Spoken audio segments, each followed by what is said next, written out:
بسم اللہ الرحمن الرحیم. Welcome back. تمام اسٹوڈنٹس کلاس میں واپس آ چکے ہیں. سب سے پہلے تو میں یہ کہنا چاہوں گی کہ آپ لوگ اپنی اٹینڈنس ضرور سیکنڈ ٹائم کی مارک کر لیجیے گا. اور اس وقت ہمارے درمیان موجود ہیں سکندر جاوید صاحب، ایڈوکیٹ سپریم کورٹ، اور ان کو میں خراج تحسین پیش کرتی ہوں کہ ان کی لیگل ایجوکیشن کے حوالے سے بہت ساری خدمات ہیں اور آج ہمارے درمیان یہ موجود ہے تو ہمیں ایک فخر کا احساس ہو رہا ہے. اور آپ لوگ سب بہت خوش قسمت ہیں پنجاب بار کونسل کے ساتھ ساتھ کہ یہ آج آپ کو کرمنل اپیل کے اوپر اپنا لیکچر دینے کے لیے آئے ہیں. اور اس سے آگے میں اب جو مائک ہے سر سکندر جاوید صاحب سے ریکویسٹ کروں گی کہ وہ خود جو ہے وہ آج جو انہوں نے آپ کو اپیل کی کاپیز دی ہیں اس کے بارے میں ایکسپلین کریں کہ کیسے آپ لوگوں نے اس کو پڑھنا ہے اور آگے آپ کا اس میں کیسے پارٹیسپیشن ہوگی اور وہ آپ سے کیا کہنا چاہتے ہیں. ہینڈ اوور ٹو سکندر صاحب. ایڈجسٹ کرنا پڑے گا کہ بیٹھ کے شاید سے وہ کیونکہ وہ ریکارڈنگ وغیرہ کیمراز میں نہیں آئیں گے. دیکھیے گا ٹھیک ہے.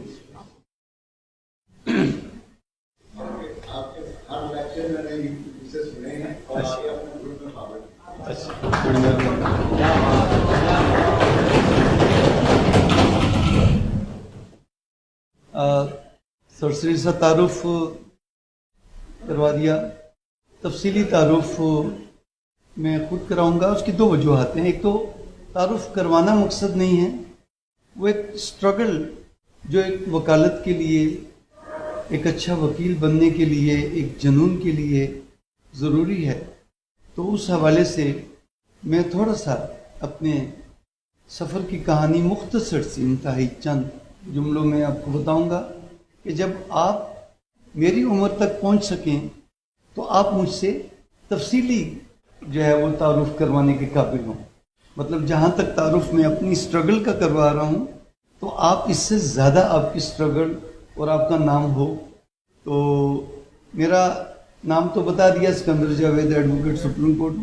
میرا تعلق ملتان سے. میں نے ملتان سے ہی اپنی تمام تعلیم کا آغاز کیا اور وکالت کا آغاز بھی 1984 میں. آپ میں سے بہت سے لوگ اس وقت پیدا بھی نہیں ہوئے ہوں گے. 1984 میں نے وکالت کا آغاز کیا. میٹرک 1974 میں کیا. اور ایک سٹرگل ہے میری لائف کی، سیلف میڈ لائف کی، کہ میرے حالات بچپن میں بہت اچھے تھے، شہزادوں کی طرح پلے. جب 7ویں 8ویں میں پہنچے تو میں یہ اس لیے بتاتا ہوں کہ اگر بہت سارے ایسے بچے جو مجھے وکالت میں ملے، اپنی پریکٹیکل لائف میں ملے، تو وہ رستے میں انہوں نے اپنی سٹرگل چھوڑ دی. تو اس لیے میں بتاتا ہوں کہ اگر آپ کو اللہ نہ کرے ایسے حالات سے واسطہ پڑے، لیکن اگر کوئی ایسے حالات میں ہیں تو یہ امپوسیبل نہیں ہے آپ کی سٹرگل. تو میں جب 7ویں 8ویں میں تھا تو ہمارے حالات بہت خراب ہو گئے. کھانے کو پیسہ نہیں. ماں میری نے کہا کہ باقی بھائی بھی تمہارے کام پہ لگ گئے ہیں، ایک ورک شاپ میں اور ایک درزی کی دکان پہ، تو تم بھی اپنی مرضی کا کوئی پروفیشن ڈھونڈ لو. مجھے پڑھنے کا بہت شوق تھا. میں نے اپنی ماں سے 7ویں کلاس میں ایک ان ریٹن ایگریمنٹ کیا کہ اماں تم مجھ سے پڑھائی نہ چھوڑواؤ، میں تم سے کوئی پیسے نہیں مانگوں گا. تو ماں میری نے کہا کہ یہ بچہ ہے جڑا نا سرکی، اگر آپ میں سے کوئی ہے سرکی اسپیکنگ اوکے. وہاں کہیں میں باہر لے آئی میں مرے نہ پہ.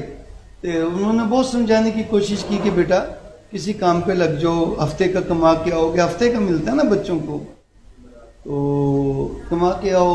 میں بیمار رہتی ہوں، میں کڑھائی سلائی کرتی ہوں، تو باپ تمہارا ٹی بی کا مریض ہے، بستر پہ پڑا ہے، اس کا علاج ہے. میں کہا اماں میں تم سے کچھ نہیں مانگوں گا، اللہ نے مجھے ہمت دی، میں کر لوں گا. میں نے اس وقت سے اپنی پریکٹیکل لائف کا آغاز کیا اور میں پھر نہ صرف اپنی پڑھائی کا کرتا تھا بلکہ اپنی ماں کا، اپنے باپ کا علاج کیا، اپنی بہنوں کی شادیاں کیں. اپنے بڑے بھائی کی شادی میں نے کی جو سب سے بڑے بھائی تھے، اور آج تک میں اپنی فیملی کو سپورٹ کرتا ہوں. کبھی پھر موقع ملا تو تفصیلی بتاؤں گا، لیکن کہنے کا مقصد یہ کہ اسٹرگلنگ لائف. پھر اس کے بعد وکالت کر لی، ایف ایس سی کی، ایف ایس سی میں نمبر نہ آئے डॉक्टर बनना था, बीमार माँ को देख के बीमार डॉक्टर बनने का शौक। तो क्वालिफिकेशन मतलब मेरे में टैलेंट था मैथ का, एक इंजीनियर का, लेकिन माँ को देख के बीमार डॉक्टर बनना चाहता था। एफएससी में 3 नंबर से एडमिशन रह गया मेरा मेडिकल कॉलेज में। तो फिर एक दफ़ा दोबारा जो है वो मजनू का जो है दौरा, जैसे उस ज़माने में अब आप 1976 को इमेजिन करें, तो 1976 में एफएससी की और नंबर कम रह गए। तो हम फिर वही जुनून और फिर दोस्तों के साथ अब गम मना रहे हैं, प्लेटफॉर्म पे बैठे हैं। उस वक्त ट्रेनों का बड़ा रवाज था, आते जाते ट्रेनें देख रहे हैं। एक आध बार जो है वो दोस्त के साथ स्मोकिंग की, गला खराब हो गया, मैं कहा लानत भेजो ये क्या है। तो वो एक आध बार का एक गुनाहगार हूँ मैं। उसके बाद स्मोकिंग से मुझे चिढ़ हो गई मेरी। अच्छा, अब मैं प्लेटफॉर्म पे एक दिन बैठा था तो मैंने कहा यार डॉक्टर तो बन नहीं सके, तो अब जिंदगी खत्म हो गई, जैसे आज भी बच्चों के लिए ये है। तो मैंने एक दिन देखा कि एक ट्रेन आई, रुकी प्लेटफॉर्म पे, एक माजूर आदमी जिसकी दोनों टांगें नहीं थी, तो उसने वो 2 छोटी छोटी जो हैं वो बैसाखी जो होती 2 छोटी छोटी, उससे वो करता हुआ ट्रेन तक गया और ट्रेन पर चढ़ने की कोशिश की। पीछे से एक बंदा आया, उसने उसकी हेल्प करना चाहिए, उसको उठा कर ट्रेन पर सवार करना चाहा। उसने उसको कहा नहीं, मैं माजूर हूँ, बेबस नहीं हूँ मैं। तो ये उसका जुमला जो था वो मेरे जहन में नक्श हो गया कि ये माजूर होते हुए बेबस नहीं, तो मेरे पास तो कुदरत ने सब कुछ दिया। अगर डॉक्टरी नहीं, उसने जंप मारी और खुद जाके ट्रेन में सवार हुआ वो, और खुद ही जाके अपनी सीट पे जंप लगा के हाथ के सारे बैठ गया। तो मैंने कहा मेरे पास तो बहुत कुछ है। तो उस दिन के बाद फिर मैंने सोचा बहुत कि अब मुझे क्या बनना है। तो फिर मेरे लिए वकालत का, तो मैंने बाई चॉइस, मजबूरी में नहीं। कई लोग उस जमाने में ये कहा जाता था कि जड़ा टीचर बनने के काबिल नहीं होता तो वो वकालत कर लेंदा। पता नहीं आज ये सच है कि नहीं, लेकिन मैं बाई चॉइस वकील बना। लेकिन मुझे अपने घर के हालात के लिए ट्यूशन्स पढ़ानी होती थी। एक प्राइवेट स्कूल में मैं मैथ का बहुत अच्छा मुल्तान का टीचर था।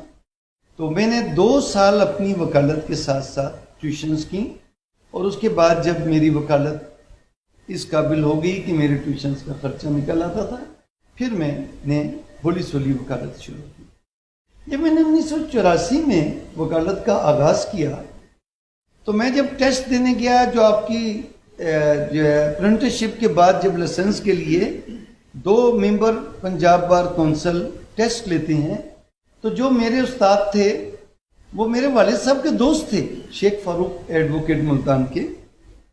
तो मैं जब उनके पास टेस्ट देने के लिए गया, मैं उनके बच्चों को मैथ पढ़ाता था शाम के टाइम। लेकिन इसके बावजूद उन्होंने जो है वो रत्ती बराबर जो है वो लिहाज नहीं किया। उन्होंने अकेले दफ्तर में बैठ के मेरा इंटरव्यू लिया, मुझसे सवालात किए, और मुझे जाते हुए कहते हैं नहीं पुत्र 3 महीने बाद दोबारा तैयारी करके। उन्होंने मुझे 3 महीने के लिए डेफर कर दिया।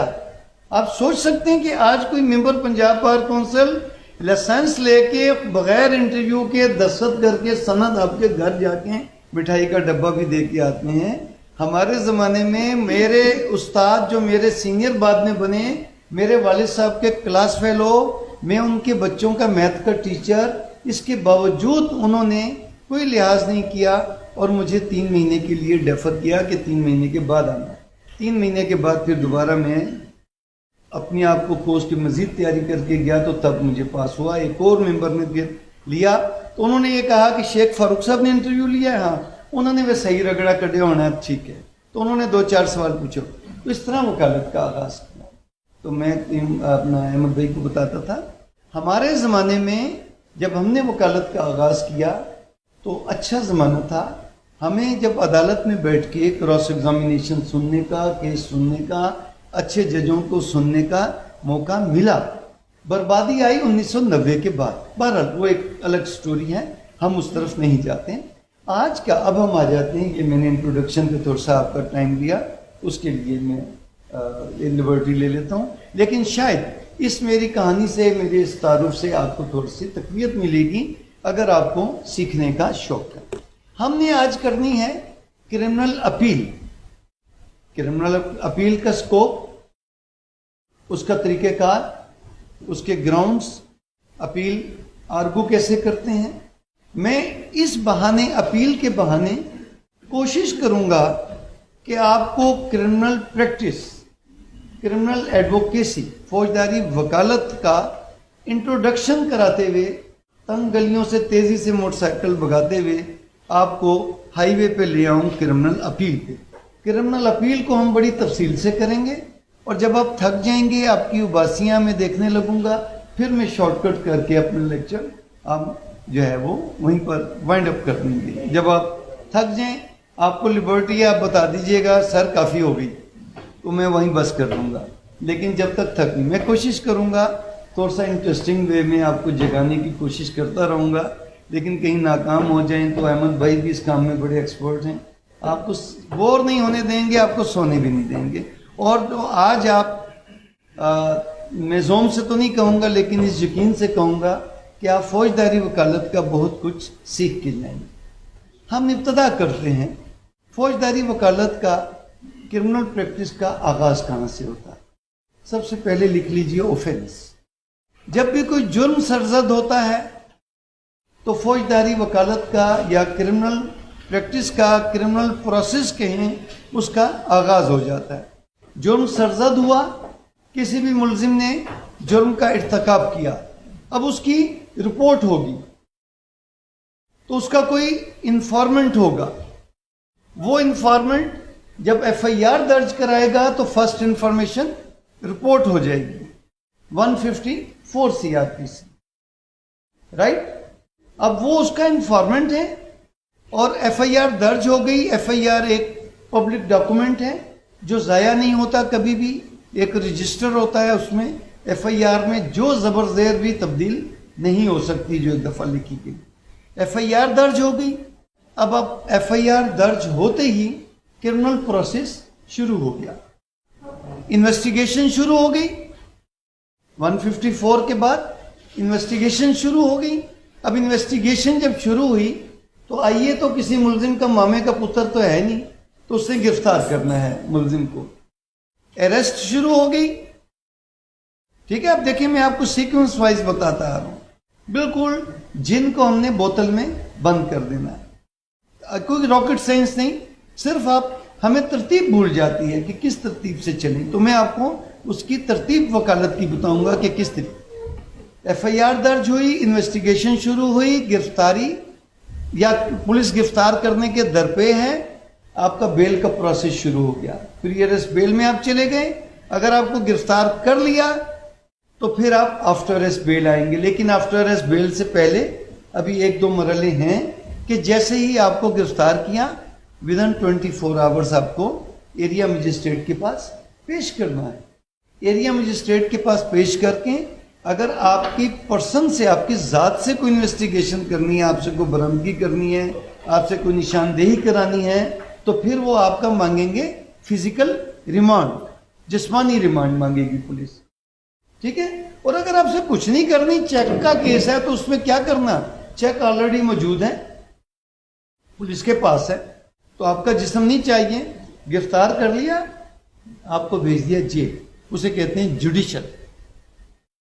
اور ایک بات یاد رکھیے کہ گرفتار ہونے کے فوراً بعد آپ کی بیل کا رائٹ شروع ہو جاتا ہے، لیکن پریکٹیکلی عدالتیں کہتی ہیں کہ جب تک جوڈیشل ریمانڈ پہ نہ چلا جائے اس وقت تک بیل دائر نہ کریں، لیکن قانون ایسا نہیں ہے۔ قانون کہتا ہے کہ as soon as police arrested you, آپ کا بیل کا رائٹ شروع ہو گیا، بھلے آپ فزیکل ریمانڈ پہ بھی ہیں۔ میں نے ایک بیل کی تھی، اس پہ مجھے اسٹیٹ صاحب نے کہا کہ وکیل صاحب وہ تو بھی فزیکل ریمانڈ پہ ہے۔ میں نے کہا جی کہاں لکھا ہے کہ فزیکل ریمانڈ پہ بیل نہیں ہو سکتی؟ اب ان کے پاس جواب کوئی نہیں تھا کہ جی اس سے بھی انویسٹیگیشن ہونی ہے، اس کا کوئی رزلٹ کیا پتا آپ کے حق میں آ جائے۔ میں نے کہا جی اگر بیل ہوگی تو تب بھی میرے حق میں آ جائے گی۔ تو بہرحال اکثر لوگ اس لیے بیل نہیں دائر کرتے کہ 14 دن کا فزیکل ریمانڈ ہونا ہے، تو اس میں انویسٹیگیشن مکمل ہو جائے گی، تو جیل چلا جائے گا تو پتہ چلے گا جی اس سے اب کوئی تفتیش نہیں ہونی۔ تو جو ہم ایک جملہ لکھتے ہیں بیل میں، the body of accused is not required for investigation, تو اس لیے بیل لے لیں۔ ادروائز یہ ایک آپ کو باریک نکتہ بتا دیا۔ بیل کا پروسیس شروع ہو گیا۔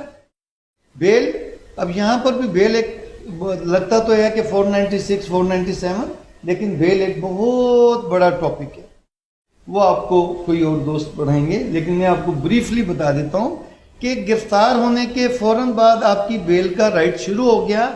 بیل کے لیے سب سے بیسک ڈاکومنٹ ہے ایف آئی آر۔ اب ایف آئی آر دیکھ کے آپ کا 70% آپ کا بیل وداؤٹ ایف آئی آر تیار نہیں ہو سکتی، 30% باقی انویسٹیگیشن کے سپورٹنگ ڈاکومنٹ ہوتے ہیں، basic document 70% F I R ہوتی ہے۔ اب ایف آئی آر سے آپ کو پتا چلے گا، میں آپ میں سے سب سے زیادہ میرے خیال تمام ہی لائسنس ہولڈر ہیں نا آپ؟ اچھا آلموسٹ ہوئی، تو آپ کا لائسنس آیا ہوا ہے؟ اوکے، کھڑے ہو جائیں۔ جب آپ کھڑے ہو کے ہم بحث کرتے ہیں نا، اس وقت لاتیں کانپتی ہیں، بیٹھے بیٹھے سننا بڑا اچھا لگتا ہے، ٹیبل پہ بیٹھ کے گپ شپ کرنا بڑا اچھا لگتا ہے، روسٹم پہ جا کے بولنا آپ کو ایف آئی آر میں نے دی، آپ کو ایف آئی آر پڑھ کے کیسے پتا چلے گا کہ آپ نے درخواست ضمانت کس عدالت میں دائر کرنی ہے؟ یہ آپ سے میں سوال کر رہا ہوں۔ اوفینس سے گڈ، تھینک یو۔ آپ جب جرم دیکھیں گے تو جرم سے پتا چلے گا کہ درخواست ضمانت کس عدالت میں دائر کرنی ہے۔ اب وہ جرم دیکھ کے پھر آپ آ جائیں گے سی آر پی سی کے جو شیڈیول ہیں، اس میں دیکھیں گے کہ یہ جرم ٹرائبل بائی مجسٹریٹ ہے، ٹرائبل بائی سیکشن 30 ہے، ٹرائبل بائی سیشن کورٹ ہے، یا tribal by any special court ہے۔ یہی عدالتیں ہیں نا، سی آر پی سی کے تحت مجسٹریٹ، ایڈیشنل سیشن جج، اور اوریجنل جورسڈکشن میں بہت کم کیسز بھٹو صاحب وغیرہ کے ہائی کورٹ میں ٹرائل ہوتے، ٹھیک ہے، تو پہلے جائے گا ٹرائل کورٹ میں، یا اسپیشل کورٹس ہیں، ٹھیک ہے نا، یہی کرمنل کورٹس کی اقسام ہے نا، تو وہ پتہ چلے گا اوفینس سے کہ کس عدالت میں دائر ہونا ہے، ٹھیک ہو گیا۔ اب اس کے بعد وہاں سٹارٹ وہاں سے ہوگی، وہاں سے خارج ہوئی، پھر جائے گی سیشن جج، پھر اس کے بعد جائے گی ہائی کورٹ، اور اس کے بعد جائے گی سپریم کورٹ۔ اگر اسپیشل کورٹ ہے، special court, high court, supreme court, right. ابھی بڑھاپے میں ایک میرے ذہن میں ایک پوائنٹ آیا تھا، نکل کے باہر، ابھی دوبارہ آ جائے گا۔ اچھا، بیل، آپ کا بیل پروسیس ہو گیا، اور اس کے بعد پھر شروع ہو جاتی ہے انویسٹیگیشن۔ 14 دن میں انویسٹیگیشن میں پولیس کیا کرے گی؟ آپ سے برآمدگی کرے گی، موقع پہ جائے گی، موقع سے جو چیزیں، اگر لڑائی کا کیس ہے، قتل کا کیس ہے، موقع سے چیزیں لے گی، نقشہ بنائے گی، گواہوں کے بیان لکھے گی، اور 14 دن کے اندر یا میکسیمم 15 دن کے اندر کیس کا مکمل یا نامکمل چلان عدالت میں دے دے گی۔ ٹھیک ہوگی بات؟ چلان آ گیا، چلان پاس ہوا، اس کے بعد گرفتاری۔ اس سے پہلے کی صرف 2 باتیں ہیں۔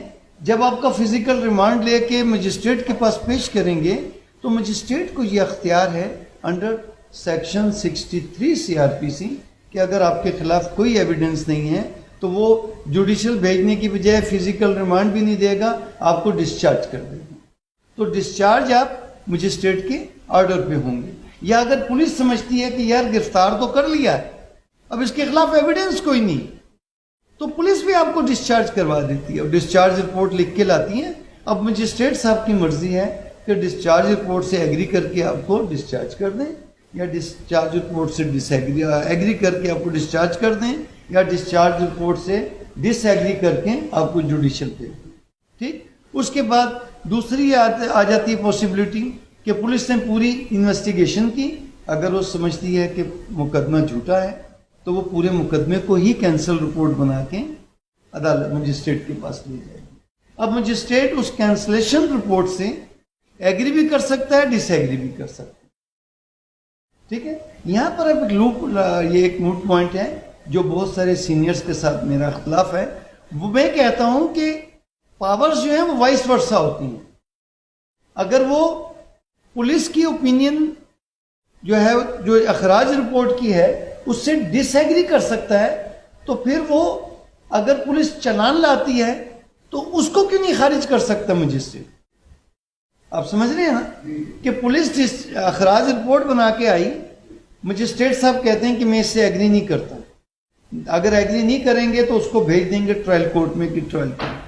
اگر پولیس چلان بنا کے لائی ہے، 173 کی رپورٹ بنا کے لائی ہے، اور مجسٹریٹ صاحب نے، علاقہ مجسٹریٹ نے اس کو پڑھنا ہے اس کو اسکروٹنی کرنی ہے، وہ پوسٹ آفس نہیں ہے، اور وہ تمام کو پڑھ کے اگر سمجھتے ہیں کہ یہ نہیں بنتا کیس تو پھر وہ چلان رپورٹ سے ڈس ایگری کر کے اس کو خارج کیوں نہیں کر سکتے. لیکن یہ ایک لا پوائنٹ ہے، اس پہ آپ اس باریکی میں مت جائیں، یہ آپ کے سوچنے کا پوائنٹ ہے، ذہن میں رکھیے، کہیں اس کا جواب ملے تو مجھے ضرور بتائیے گا. اچھا جی، چلان آ گیا، اب آگے ٹرائل پہ آ. ٹرائل میں جب آ گئے تو آپ کو کورٹ نے جو ہے وہ نقلیں دی، اس کے بعد آپ کا فرد جرم لگایا آپ پہ، فرد جرم کے بعد لگانے کے بعد آپ کو پڑھ کے سنایا، آپ نے اس سے اختلاف کیا، انکار کیا، انہوں نے اپنا سرٹیفکیٹ دے دیا کہ پڑھ کے سنایا. یہ دو سٹیج ہیں جو سول اور کرمنل کے ایک جیسی ہیں. سول میں کیا ہوتا ہے؟ ایشو فریم ہوتے ہیں، دعویٰ آیا، جواب دعویٰ آیا، اس کے بعد ایشو فریم ہوئے. کرمنل میں کیا ہوتا ہے؟ چلان آیا، یہاں جواب دعوے کی پروویژن نہیں ہے، ملزم کو ریٹن سٹیٹمنٹ دینے کی ضرورت نہیں ہے. کیوں کہ accused is a favourite child of law. جو کچھ ثابت کرنا ہے پروسیکیوشن نے کرنا ہے. ملزم نے تو دیکھنا ہے کہ اب میرے پہ بلڈنگ گر گئی ہے، پھر اس کو اپنا ڈیفنس لینا ہے. ادروائز جو ثابت کرنا ہے پروسیکیوشن نے ثابت کرنا ہے. تو آپ پہ چارج فریم ہوا ایکول ٹو اپنا فریمنگ آف چارج. اس کے بعد پروسیکیوشن نے اپنی ایویڈنس دی اور آپ کے ملزم کے وکیل نے اس پہ کراس ایگزامینیشن کی. کراس ایگزامینیشن کا کبھی موقع ملا، بہت وہ ایک بڑا وسیع ایک چیپٹر ہے، تو وہ آپ کو بتاؤں گا. لیکن ابھی تمام گواہ ہو گئے، پروسیکیوشن کے تمام وٹنسز ہو گئے. اس کے بعد جب ساری ایویڈنس ہو گئی، اس کے بعد پھر 342 کا بیان ہوتا ہے ملزم کا. اس کو تمام ایویڈنس، پہلے آپ نے چارج میں کیا کیا؟ اس کو الزام پٹ کیا کہ آپ کے خلاف یہ الزام ہے، آپ کے خلاف یہ الزام ہے، آپ کے خلاف یہ الزام. تو چارج میں کیا ہوتا ہے؟ الزام. لیکن 342 میں کیا ہوتا ہے؟ ایویڈنس پٹ کی جاتی ہے کہ تمہارے خلاف یہ ایویڈنس آئی ہے کہ تم وقوع کے دن مسلح باسلحہ ہو کہ تم نے یہ کیا. تمہارے خلاف یہ ایویڈنس آئی ہے کہ تم نے ملزم کو زخمی کیا تو اس کا میڈیکل ہوا اور میڈیکل ایگزامینیشن ہوا. تمہارے خلاف یہ ایویڈنس آئی، تو وہ ساری ایویڈنس کہتا جاتا ہے انکریکٹ. آخر میں وہ پوچھتے ہیں کہ تمہارے خلاف یہ کیس کیوں بنایا اور گواہوں نے تمہارے خلاف یہ گواہی کیوں دی. اب اس میں اس کو ایک موقع ہے کہ وہ اپنا ڈیفنس لے سکتا ہے کہ کیس جھوٹا ہے، انہوں نے دشمنی میں، مخالفت میں یا شک میں میرے خلاف یہ کیس بنا دیا. تو 342 کا ہو گیا سٹیٹمنٹ. اس کے بعد اس کو ایک تیسرا موقع بھی دیتی ہے عدالت کہ کیا تم نے بطور گواہ پیش ہونا ہے. 340 کا جو ہے ایویڈنس کے طور، اس میں اس میں کراس ایگزامینیشن کا پروسیکیوشن کو رائٹ ملے گا. مجھے باندھ کے بٹھا دیا احمد بھائی نے، میں اکثر عموماً کھڑے ہو کے کرتا ہوں، لیکن میں اپنی اگر طبیعت کو کنٹرول کر رہا ہوں کہ بیٹھ کے بڑے آرام سے دے سکوں، لیکن مجھے تھوڑا سا روسٹرم پہ اور کھڑے ہو کے نا اپنے آزادانہ کشتی لڑنے کا موقع ملتا ہے. لیکن آج کے لیے میں آج ہم نے آپ کو جج بنانا تھا، اصل میں کھڑے ہو کے انہوں نے بھائیوں نے کرنا ہے. ابھی آپ کے سامنے بحث اپیل کی طرف جناب ٹھیک ہو نہیں وہ دیکھ یار.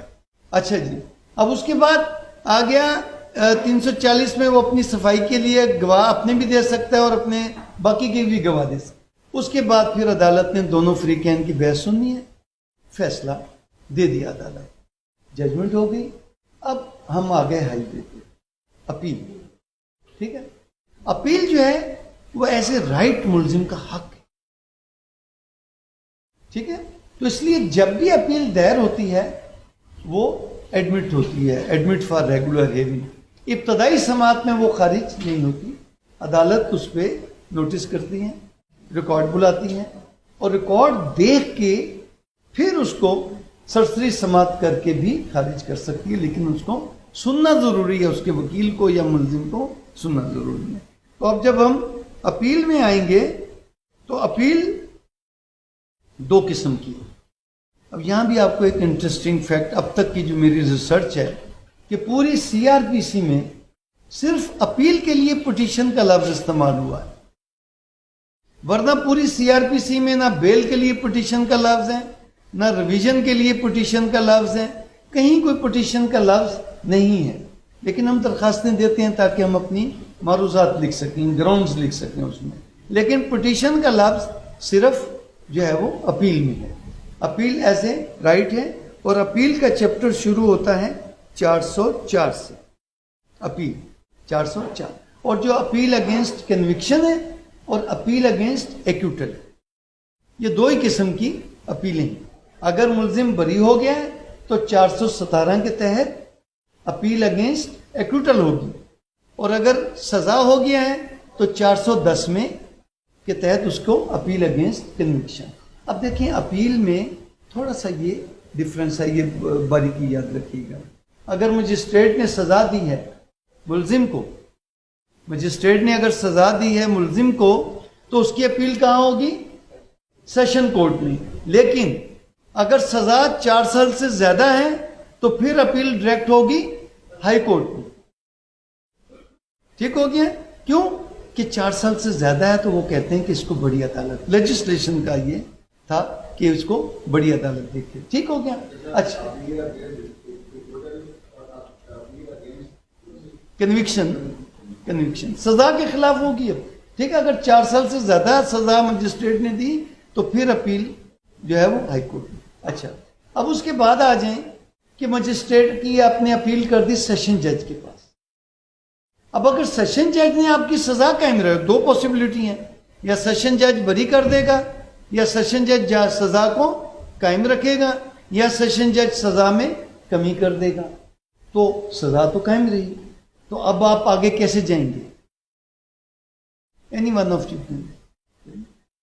सेशन जज ने मुलजिम की अपील खारिज कर दी, सजा कायम रखी, अब मुलजिम के पास क्या रेमेडी?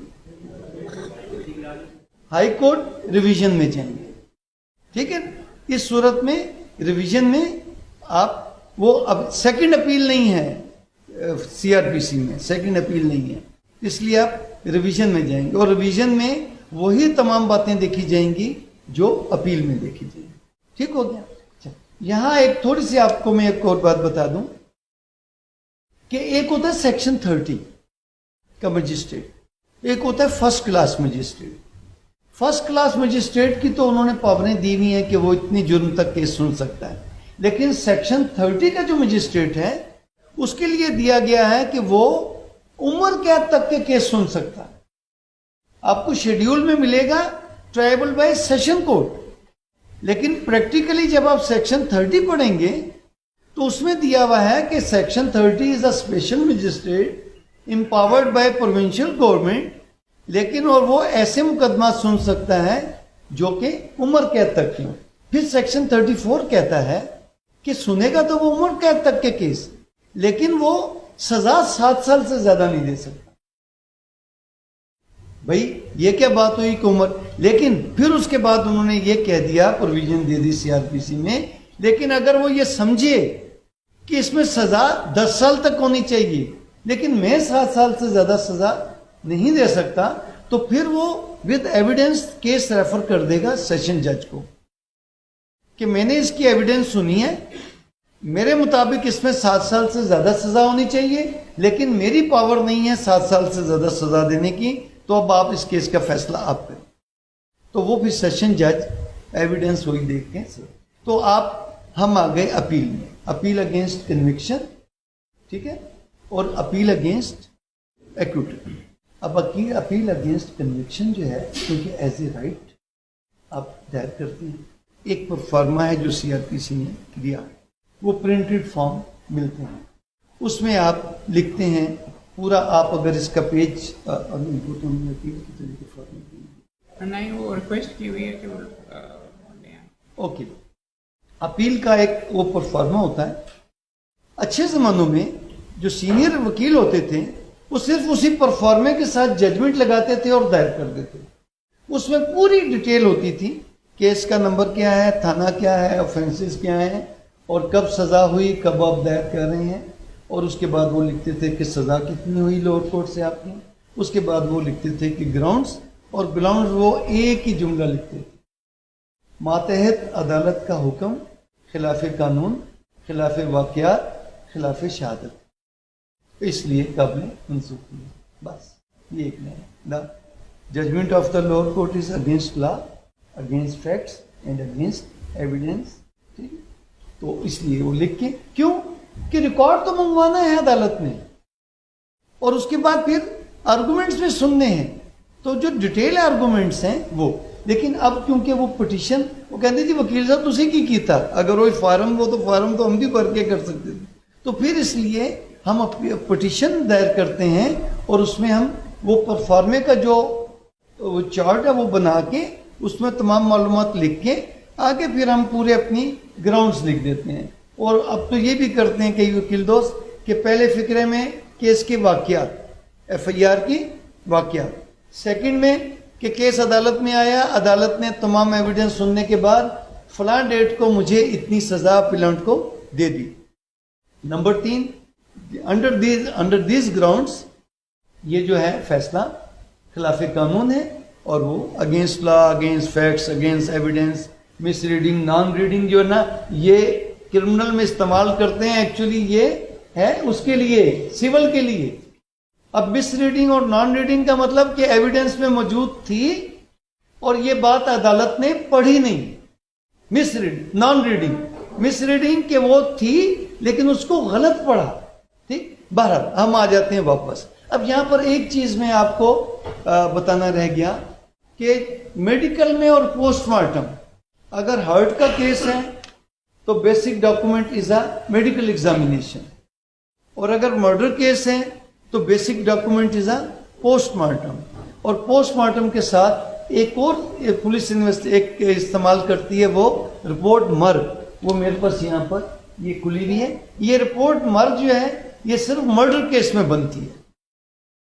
اور ایک اور چیز, اور پولیس جو انویسٹیگیٹنگ آفیسر ایک بلا اسکیل نقشہ بناتا ہے موقع کا, اسکیلڈ میپ.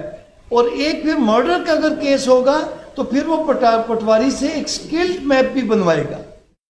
خود تو جب وہ موقع پہ پہنچا, چوری کا کیس ہے, لڑائی کا کیس ہے, ڈکیتی کا کیس ہے, تو تفتیشی افسر ایک نقشہ بنائے گا موقع پہ, یہ سڑک تھی اس جگہ, اور جہاں سے برآمدگی کرے گا کوئی بھی ویپن, کوئی بھی چیز, وہاں کا بھی نقشہ بنائے گا وہ کہ یہ سڑک جا رہی ہے, اس جگہ پہ ملزم کھڑا تھا, اس سے یہ برآمدگی. ٹھیک ہو گیا. تو میڈیکل ایگزامینیشن میں کیا ہوتا ہے, کس ہسپتال سے آپ کروا رہے ہیں, کس ڈیٹ کو کروا رہے ہیں, کون پولیس والا ساتھ آیا یا اکیلا آیا مضروب, اور پھر اس کے بعد جو ہے ٹائم آف ایگزامینیشن, پھر انجریز کی وہ ڈیٹیل لکھتے ہیں, پھر اس کے بعد وہ لکھتے ہیں کہ فلاں فلاں ضرب جو ہے وہ فائر آرم انجری ہے, بلنٹ ویپن کی انجری ہے, انسائز انجری ہے وہ, پھر اس کے بعد وہ انجریز کی ڈیوریشن دیتے ہیں. لیکن پوسٹ مارٹم ذرا اس سے زیادہ تفصیلی ہوتا. اور یہاں پر بھی اگر ایگزامینیشن, میڈیکل ایگزامینیشن میں اگر انہوں نے انڈر آبزرویشن رکھی ہے کہ ابھی نہیں بتا سکتے, تو جب تک تمام رپورٹیں آ جاتی ہیں پھر اس کے بعد وہی ڈاکٹر جس نے میڈیکل ایگزامینیشن کیا ہوتا ہے وہ جو under observation, kept under observation, KUO کا لفظ لکھتے ہیں, کیپٹ انڈر آبزرویشن, تو وہ پھر بعد میں اپنی رپورٹ دیتا ہے کہ جو ضرب ہم نے انڈر آبزرویشن رکھی تھی وہ وہ جو ہمارا 337 A, D, B, C جو جتنے بھی وہ تمام ضربات کی نوعیت ہے وہ تمام اس میں. یہ پوسٹ مارٹم کی جو ہے آپ کی اسکرین پہ آ گئی. Government of Punjab health department, تو یہاں پر وہ ہسپتال کا نام ہوگا, پوسٹ مارٹم کا نمبر ہوگا, جو دو گواہ جو شناخت کریں گے. زندہ بندے کی تو شناخت کی ضرورت نہیں ہے نا, زخمی کی, اس لیے وہاں پر نہیں. مرنے والے کو تو 2 بندے شناخت کریں گے, یہ وہی بندہ. یہ نہ ہو کہ انہوں نے قاسم کا تو پوسٹ مارٹم کرا دیا جی قاسم قتل ہوا تھا, وہ بندہ اصل میں جو ہے وہ مرغوب ہو, کوئی اور بندہ ہو. تو اس لیے 2 بندے جو اس کے کلوزلی ریلیٹیو ہوں, اس کو جانتے ہوں ڈیڈ باڈی کو, وہ اس کو شناخت کریں گے. تو اس کے بعد پھر وہ تمام انجریز دیں گے اور پھر وہی بتائیں گے کہ یہ ضربات جو ہیں کس طرح کے آلے سے لگی ہیں. پھر اس کے بعد اس کے تمام آرگنز کا پیٹ چاک کرتے ہیں, تمام آرگنز کا, لنگز کو دیکھتے ہیں, جگر کو دیکھتے ہیں, تمام چیزوں کا معائنہ کرتے ہیں. نارمل اگر کہیں کوئی وہ دیکھتے ہیں کہ اب نارملٹی ہے تو وہ لکھ دیتے ہیں کہ فلاں ہڈی ٹوٹی ہوئی تھی اور وہ فلاں جگر میں یا کڈنی میں زخم تھا, گولی کا نشان تھا یا چاقو اندر تک گیا تو فلاں ڈیمیج کیا حصوں کو. تو یہ تمام. اس کے بعد پھر وہ اپنی اوپینین دیتے ہیں کہ اس کو اگر 10 ضربیں ہیں لیکن وجہ موت صرف 2 ضربیں بنی ہیں, تو وہ لکھتے ہیں کہ ان دس case cause of death is injury number फला फला।